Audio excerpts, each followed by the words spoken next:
maganda. Hangit yung mga root system ay ang ano pa naman, root system ang inaano mo, di ba? Radish yan eh, tingnan nyo. Putol, ninaglag niya, pero yung mga sumunod tinuloy niya na. So ibig sabihin medyo okay na siya ng ano. Kaya sabi ko kay Kong, maglagay ka uli.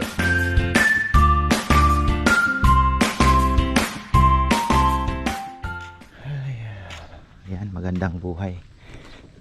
Nag-unboxing pala tayo kahapon ng may nabili kasi akong dendro, mura lang eh. Napakataas, mahaba siya, tumataas pala ng ganun yon. Malaki, kaya lang ang naging problema ko naman, pangit talaga pagkagaling sa Mindanao. Ayan oh, tingnan nyo to. Nilagay ko nga muna dito, binasa ko. Nung inano po nila ito, nung nila live nila, ang ganda. Tingnan nyo oh, nakadala yung. Kaya sabi ko, talagang mahirap sa biyahe talaga eh. Sa biyahe.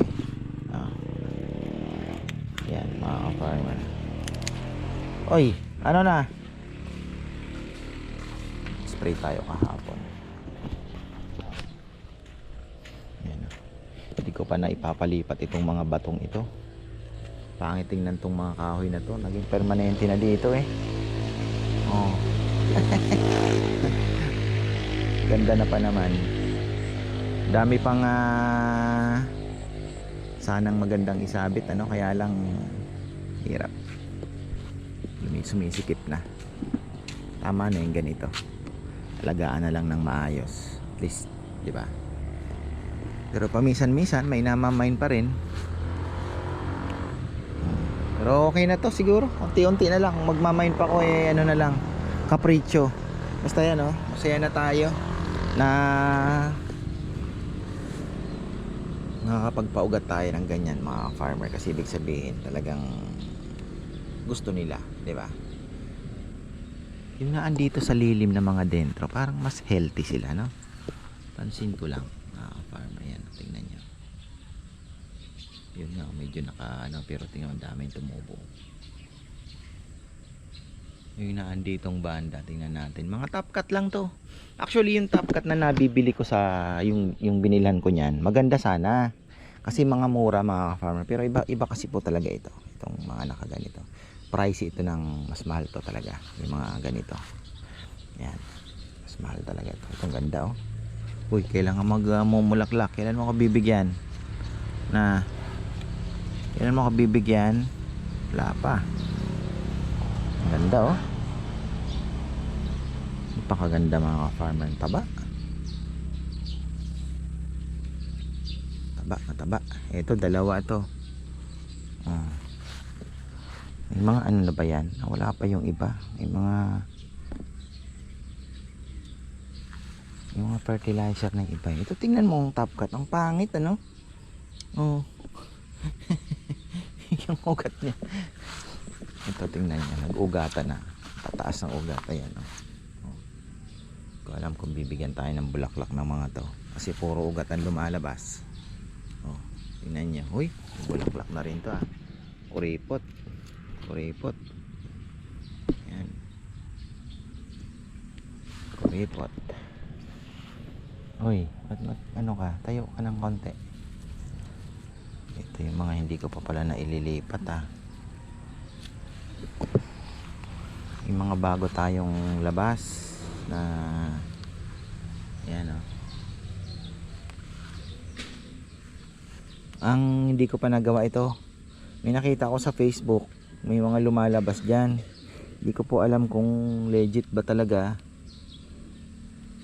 Wala din ano. Tayo na lang natin. May lalabas, diba? Kapon hindi umulan. Tingnan nyo. Buti na lang nagdilig ako. Buti na lang po nagdilig tayo. At ayun. Kunin ko pa pala yung battery. Babalik pa ako sa baba. Charge ako eh. Tatatlo lang ang battery ko. Medyo kailangan ko yata bumili ng isa pa. So ayan, spray tayo. Si Nelnel kumuha na ng talbos, ang almusal. Talbos ng kamote. Healthy kami pagka talbos eh. Ay pagka ano eh, almusal eh. Dried fish, minsan sardinas. Babawi ng tanghali. Lechon, ayan.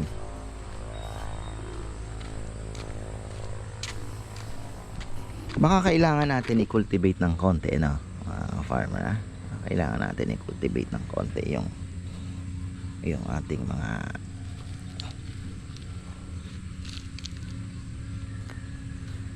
hindi ka naman sibuyas, di ba? Kasi nakaano naman yan eh, nakagitna naman yan. Kailangan din natin medyo i-cultivate ng konti.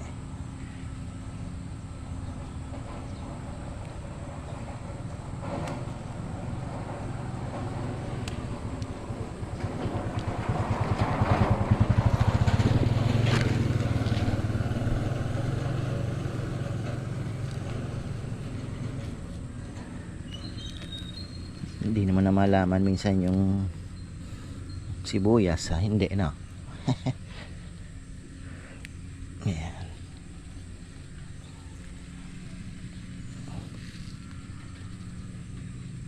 Ito taba oh. Ito hindi. Ito hindi din.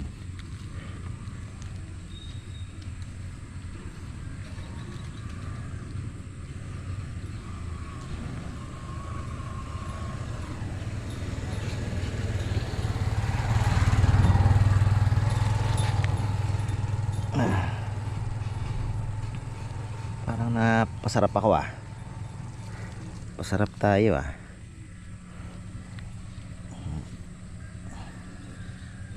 Mas magandang tingnan ngayon.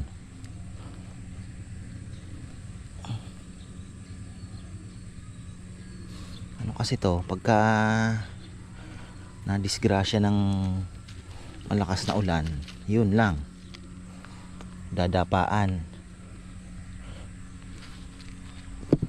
Pero malay nyo, tumayo naman siya, 'di ba?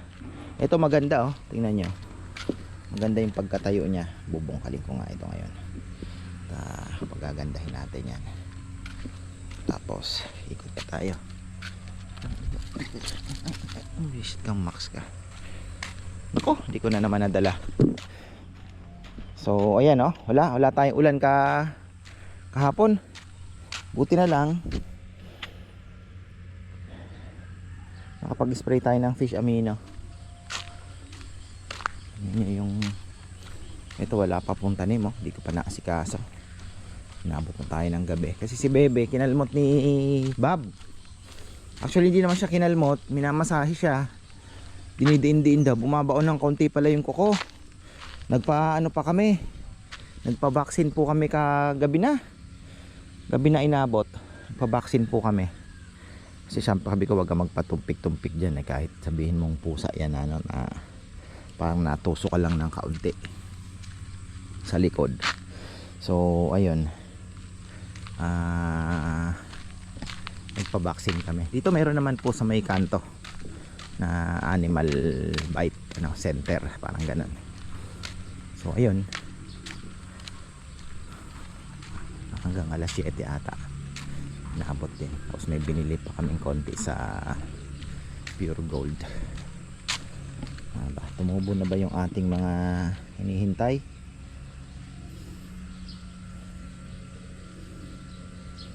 Parang hindi din lahat tumubo ano. Kompleto yan, tag-iisa lang.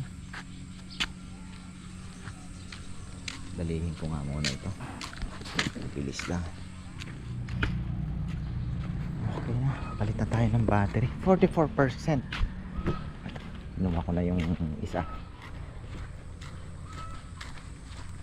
Paket na kasi ako. So ayan, sabi ko next week si Kong Kong yung mga latundan, kasi po ito mga latundan pa yan. Ayan o, ayan o, pwede niyang kuhanin yan.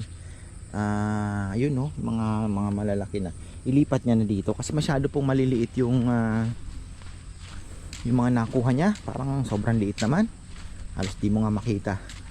Nilagyan niya na lang ng tulos. So ayun o, gaya nun. sobrang liit. Ito pwede niyang kuhanin din yan para magkasaging po tayo dito. Tapos papalinis din natin. Bala ko nga sana mapantay ito ng konti, tapos tapyas na lang, pa-slide na lang na ganun yung lupa. Ang dami kasing twigs na mga nakakalat dyan eh. Kailangan din malinis yan. Ayun, ang liliit po nung ano, kita nyo yun, saging. Ito alam ko mga latundan pa yan eh. Mga tira po yun, mga tinanim namin dyan dati na naku, makita nyo po. Lalang talagang 2000 di pa uso Facebook gaano nun dito sa Pilipinas eh, kaya wala akong masyadong posts. Pero makita nyo po dito pag hinarvest, nilalatag ko dyan yung mga latundan, yung mga tipong ang tataba na bumibiyak yung balat, yung ano nya. So yan, ito na, okay na, naayos ko na. At fertilizer siguro mukhang may maganda mga ka-farmer, tingnan nyo. Hinintay lang natin yan, kailangan lang siguro nilang tumaas-taas din pagka alam nyo na, o kailangan siguro talagang itinatransplant. Sabi ko nga kanapon, I'm not ano talaga sa, lalo na yung mga transplanting kasi di-disturb. Pero depende din siguro sa ano mo, sa crop mo. So ayan, bala ko sana lagyan na din to ng pero ayun, may mga lalabas pa. Lalabas pa po siguro yung iba. Medyo na palalim lang yung ating hintayin lang natin na lumabas. Ayan, palabas. Okay, meron. Hintay lang natin. Yung doon ang kailangan palitan. Dala ko na yung buto, syempre. Syempre. Ito, kakangkungan na lang ulit natin kasi si mama mahilig din sa kangkong eh. Dinadamay ko kasi sila kung ano yung pwedeng itanim na mas mapakinabang. Kaya lang kasi medyo nabungi tayo ngayon gawa ng nag-experiment ako ng bok choy. Nag-experiment din tayo ng tawag dito yung pechay natin, pinanipis natin. Yan, balikan na natin tong aking ginagawa. Dumating si Konsyala Noemi, may order nga pala siya. Ayun, Konsyala Noemi. Dati po siyang konsyala namin dito, tapos napunta siya sa munisipyo. So ayun, ngayon ay order ng lechon. Hindi ko alam kung nakaposisyon pa siya ngayon, parang hindi na yata. Tapos ayan kita nyo yan, nisprayhan ni Kongkong, padilaw na. Maganda rin yan, at least mamatay na po yung mga damo. Ayan kita nyo yung mga damo na yan. So ito kasi ay re-replant tayo. Mayroon akong mga papalitan dito sa sayang naman po kasi yung alam niyo na panahon. Ito gaya nito ang mga ito na naluoy na talaga yan.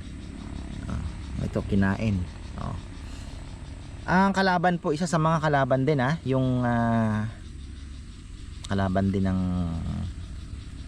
mga maliliit na halaman na bagong tubo ay yung mga suso, mga farmer kumakain ng dahon, yung lintik na yan.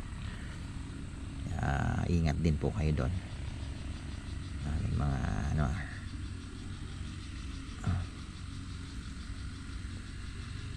nagagrass cut si ito, hindi tumubo. 3 na agad dito, 4. Ito tingnan nyo, anamlay. Papalitan na rin nata natin to. Kinain din. Nalusaw siya. Diba meron? Ito ganun din. Kinain din. Kinain yung may kumain ng ugat. Loko kumain yung ang pangit ng routing system May problema tayo, hindi kaya yung minsan natatapat doon sa masyado pang fresh na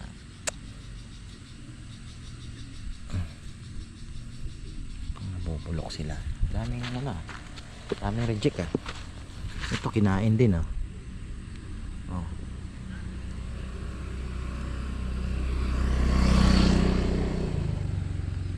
ito palitan na rin natin to, hindi gumaganda.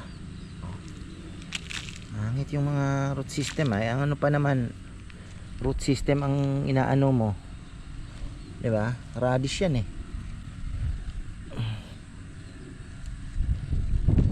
Dami ang hindi tumubo.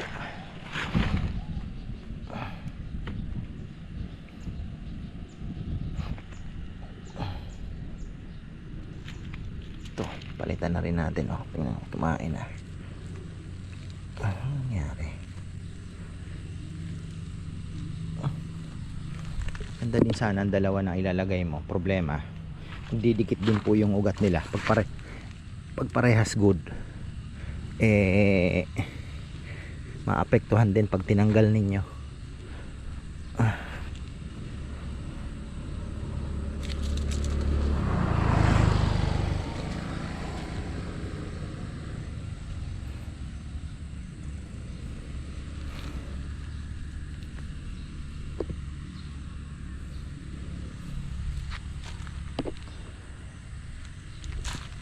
Ito, palitan na rin natin. Pangit oh. Yun ang, oh, tingnan nyo. Ano nangyari? Ito, pangit din. Ano nangyari dyan?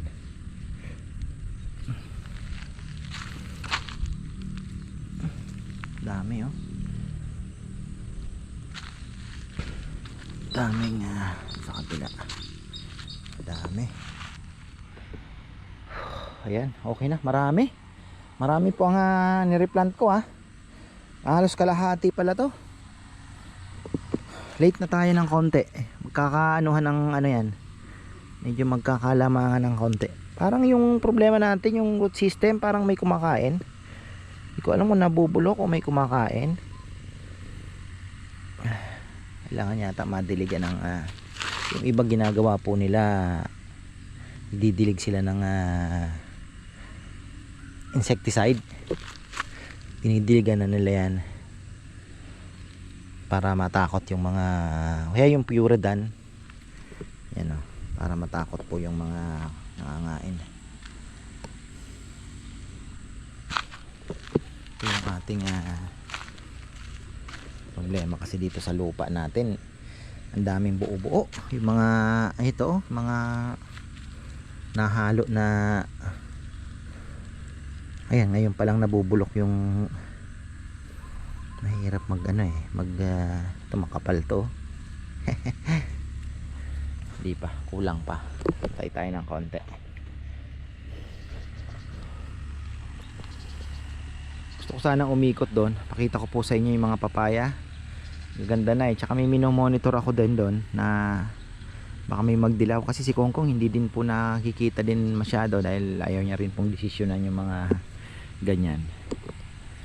Mga papaya. Uy! Ang ginagawa mo dyan? Ito ang ganda oh. Alam nyo, naghihintay na lang po ng ulan na naman po yung linagay natin na fertilizer. At makakain na naman po ng ating papaya yon. Tapos by Monday sana makapag-spray po ako ng fish amino ulit. Para pag kasi may fertilizer ka na nilagay sa ilalim sa lupa, pitikan nyo ng fish amino ng mga siguro mga 3 times para po yung matulungan niya yung pag-akyat ng fertilizer. May sinasabi sila na building block ng mga protein na nakakatulong po yung fish amino acid para po dun sa pag-process ng mga nutrients na nakukuha niya sa lupa. So ayun, kaya napaka-importante po nung fish amino acid. At the same time meron ka ding binibigay sa organic man yan o inorganic. Ito nga maganda sana yung mga fresh natin na Carabao manure kung marami. Minsan nga 2 kolong-kolong magpapahakot tayo gamit 2 kolong-kolong at iikutin namin yung pwedeng kuhanan. Tapos yung iba ilalagay na po natin dyan sa lupa, kakalat mo na para pag umuulan mabubulok dyan na po yan, organic fertilizer na po para sa ating mga tanim. Pero ito ang ganda, ang ganda. Ako naman ang nagmamaniobra kung anong ilalagay. Kaya lang pag sinabi mo kay Kongkong, kung maglagay ka sa papaya, lalahatin niya. Yun na naman ang gagamitin na abono. Ayoko na pong siguro hanggang doon na lang siguro talaga ang kanyang pangunawa about sa fertilizer. Pero ang hirap na kasi din tagal na ako nag-i-explain eh.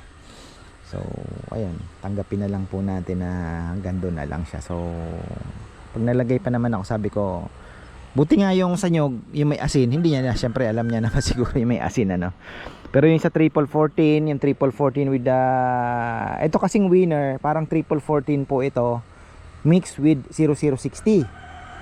Kaya lang ang kaibahan po nitong Yaramila winner, marami po siyang baon na micronutrients like boron, mga small amount ng sulfur, kompleto po siya, kaya mas mahal siya na kailangan din ng halaman. Kaya kumbaga mas prefer mo siya. Kasi yung triple 14, yung macro lang po talagang nadala niya, yung NPK lang ang bit-bit niya. Kaya doon po nagkakatalo. Yun po yung kaibahan ng Yara na mga fertilizers. Kasi yung iba may nakalagay na yun nga, yung mga boron, magnesium, may calcium. Tapos yung iba meron pang ano ba ito? Yung isa na napaka kailangan din natin. Nakalimutan ko, nasa dulo ng aking dila. Mamaya anuhin natin yan. So yan, sulfur. Tapos yun nga, yung calcium, yung boron po, kailangan din ng halaman. Pero small amounts lang, micro na tinatawag. Kaya ayun, mas maganda, kaya lang medyo mahal po. Tapos may zinc, yung zinc po, napaka-importante din nun. So yun ang wala sa ibang fertilizer.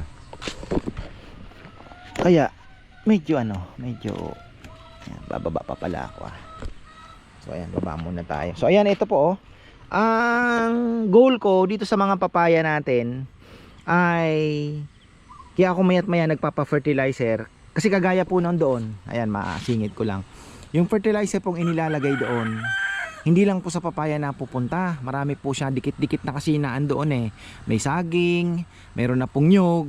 So yung nyog, nakikiagawan po yun sa papaya. Kaya every 2 weeks, nagpapalagay po ako. Kasi hindi lang po papaya ang kumakain, kumbaga sa fish pond, may alaga kang tilapia, merong ayungin, may nakikikain din. So pagka inisip mo sa papaya lang yan, baka mamaya wala na, nasipsip na din po ng ibang halaman. So every now and then, kailangan talaga nating maglagay na, kung sabihin mo ng every month ang dapat na schedule, kami every 2 weeks. Para po, ito kagaya nito, maganda to kasi siya lang halos ang kumakain, so except sa mga small damo-damo na yan, pero okay lang yan. Pero kagaya dito, tingnan nyo to, medyo payat, 'di ba? So ito, alam nyo, kinulang yan. Bakit kamo? Kasi pwedeng malapit siya sa suha, mga ka-farmer, 'di ba? So pwedeng nakukuha na ng suha yan, kasi ang ugat ng suha nakalat na eh. So tingnan nyo itong isa, ang laki, ang ganda, ayun andun siya sa dulo, although basal kasi yan eh. So ang purpose po natin ng tuloy-tuloy na fertilizer natin, kaya nag-shift ako sa Yaramila winner, para yung bunga tuloy-tuloy. Kasi pagka kinulang po yan, bibitawan niya na yung mga bago niyang bunga na maliliit, bibitawan niya po yun para mag-concentrate siyang magpalaki doon sa mga tinuloy niya. So ang mangyayari, mapuputol po yung bunga mo. Unlike sa marami kang pagkain, maraming fertilizer nang nilalagay mo, bastante yung pagkain niya sa ilalim, itutuloy niya yun kasi okay pa ako, may pagkain pa, di ba? So susuplayan niya yung malaki, meron pa siya doon sa maliit. Tapos kaya ngayon talagang kailangan at least 2 times a week makapag fish amino acid ako, mga farmer. At isa pang mga kalaban natin, kailangan natin mabawasan talaga, makontrol yung fruit and shoot borer. Dahil yan kalaban din po ng papaya. Bubutasin po yung papaya natin yan. Once na ang papaya po natin ay nagmanibalang na. Pag medyo matamis na, patamis na mga farmer, maniba lang na, babanatan niya na yan, bubutasin niya na, iitlogan niya na po yung papaya. Kaya babantayan din po natin yan. Marami pa naman doon sa may talong. Parang hindi na rin po maganda ang katabi ng papaya ay talong, kasi ang talong nag-a-attract din ng fruit and shoot borer, tatawid sa papaya. Grabe na. Yun lang hindi po tayo expert, hindi ako, baka mamaya may magsasalita na naman, ayan ka na naman. Yun lang po yung aking 'di ba, hilig ko din naman po yung pagtatanim-tanim. Yung mga natutunan ko, mai-share ko man lang sa inyo na sa tingin ko naman tama naman po yun, kasi na-analyze ko din naman po yung sitwasyon kagaya po nito. 'Di ba, sinasabi ko sa inyo yung mustasa hindi lapitin ng insekto. Kita nyo naman, 'di ba? So, yung mga ganun ba na yung fish amino acid, napaka vital din po sa alam nyo din naman, makikita nyo din naman na yung pechay halos parehas ng bok choy na lapitin din po ng insekto, 'di ba? So, ayun. Dito na tayo dadaan. Papakita ko po sa inyo bago tayo pumunta na ng lechonan. Magna 9 o'clock na pala. Kailangan pa natin maghanap buhay.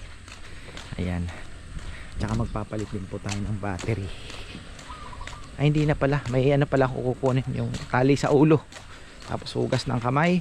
So ayan, at least ito kailangan din po sa mga pupunta po dito na nangangailangan ng tawa-tawa. Kung kailangan nyo po, kunyari malapit lang naman po kayo dito, mayroon pong may dengue, basta yun, may dengue. Napakaganda pong gamot ng dengue. Alam nyo kung panglaban hindi gamot, kasi virus yan So, kailangan palakasin natin yung resistensya. Pampalakas po ng pagkontrol ng platelet. Isa po sa pinakamaganda is papaya leaves. So, marami tayo niyan. Pwede ko po kayong bigyan. At tawa-tawa. Ito po yung tawa-tawa, mga farmer. This is the tawa-tawa. So, marami tayo niyan. Maganda nga, wag nang kuhanin ni Kongkong, kasi marami pong tumutubo ngayong tag-ulan. Tawa-tawa. So alam ko approved na by DOH yan na talagang malaking tulong po pang control ng sa dengue. Marami na. May kakilala ako na 8 years old po namatay. So ayun. Ayan, ikot tayo. Ganda na ng nyug natin. Mukhang kailangan na naman natin alam nyo na, dahil maganda, kailangan i-maintain natin yan. Ito nga, ito yung mga nadali pero ang ganda, maganda naman po yung ginagawa natin so far. Pagka tinignan nyo nga doon, madaan ka, ang ganda na po tingnan ng nyug. So ito, ayan, kailangan po nating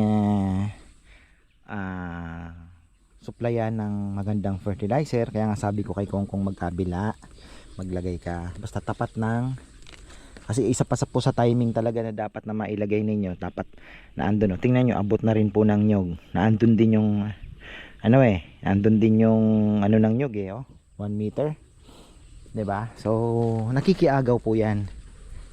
Kaya kailangan ay hindi tayo magkulang. Kagaya nito, 'di ba? Ito nagpapalaki na po siya. 1 2 3 4, bilis lang 5, naputulan ka dito ng isa. So kailangan para magtuloy-tuloy, tuloy-tuloy din ang pakain. Ito, ayan po, ito magandang klaseng papaya to. Ito yung mga tinatawag nilang baklang papaya, mahahaba. Tapos konti ang butas. Ayan ito, mga farmer yan. Number 1 yan. Kaya lang, tingnan nyo napuputol siya kagaya nitong buwisit na ito, kalaban yan. Hindi pa ako nakakapaglason. Bilang ng mga araw nyo, mga choy-choy kayo. So ayan, tuloy-tuloy lang.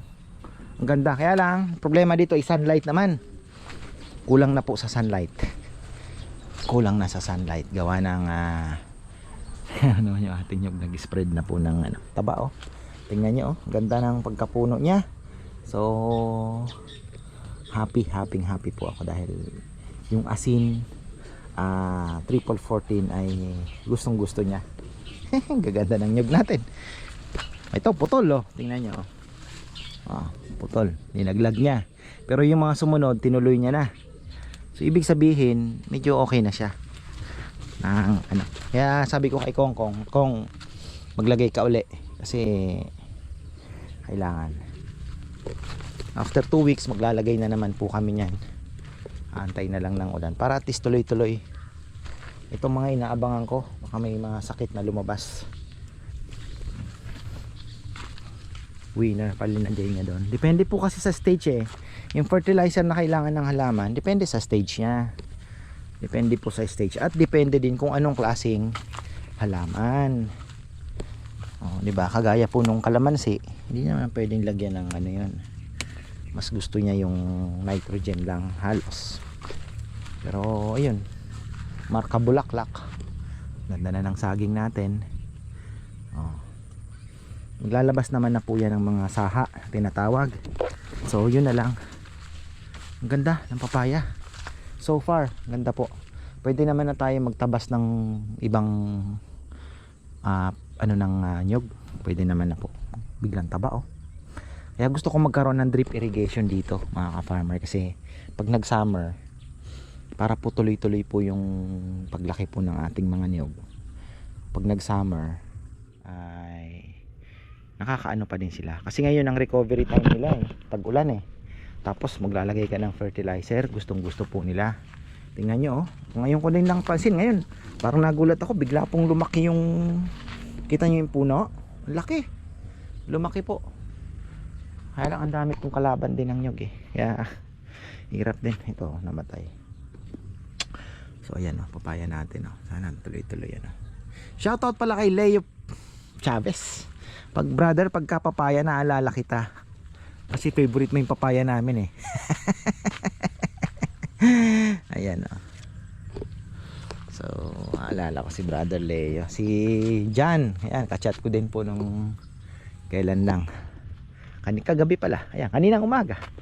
So ayan. So okay tayo. Papaya natin, walang problema.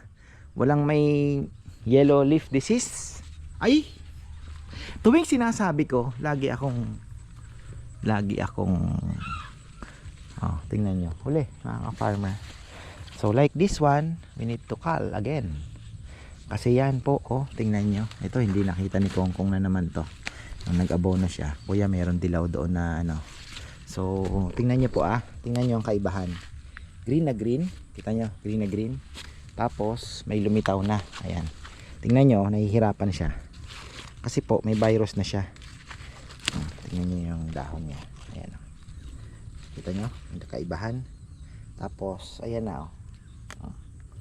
So ito, wala na to. Kailangan natin tong humingi tayo ng pasensya, humingi tayo ng tawad, at kailangan natin tong i-kal. Ay nako, ito na naman tayo. Hindi talaga maubos ano. Ay, kailan pa sabi ko wala. Ay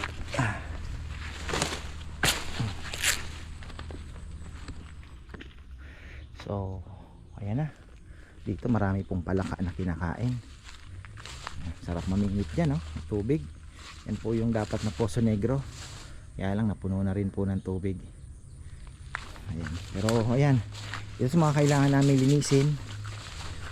Pagdating po nang wala na masyadong gagawin, hindi ko alam kung itutuloy ko pa yung kusina. Baka muna, wag na muna mga farmer. Kasi okay pa naman eh. Ito yung isa sa mga linipat, katmon, pero namatay na. Ayan, ito yung pili, patay na rin ata. Ay, so ayan, hanggang dito na lang mga farmer. At ito na-sprayhan na yan. Patay na yung mga damo. So ayan, at least naikutan ko po kayo at nakita na naman natin na meron na naman pong problemang isang papaya. At least po pa isa-isa. Hindi po tayo na basta ganun lang po ang gawin ninyo. Huwag kayong manghihinayang. Kasi nakita nyo naman po sa akin, kung hinayaan ko po yung nauna na hindi ko binunot yung mga yon, lahat po yan meron na yan. Kita nyo naman po kung gaano kaganda. Kaya lang talagang may tatamaan. May tatamaan po. Parang tao lang yan, di ba? Isolate mo. Kaya lang yung hindi mo naman ma-isolate, di ba? Kakal mo talaga. Yun din naman po ang turo. Hindi naman ano yun eh. natutunan ko din lang naman yon. Yun din po ang turo nila, na dahil nga wala na rin naman pong gamot yan, di mo na magagawa ng paraan. Magbubunga siya, pero reject po yung bunga, may mga spot din, pangit. So pinaka the best, bunutin mo na para yung iba wag mahawa. So ayan, hanggang dito na lang po. Maraming salamat at magandang buhay.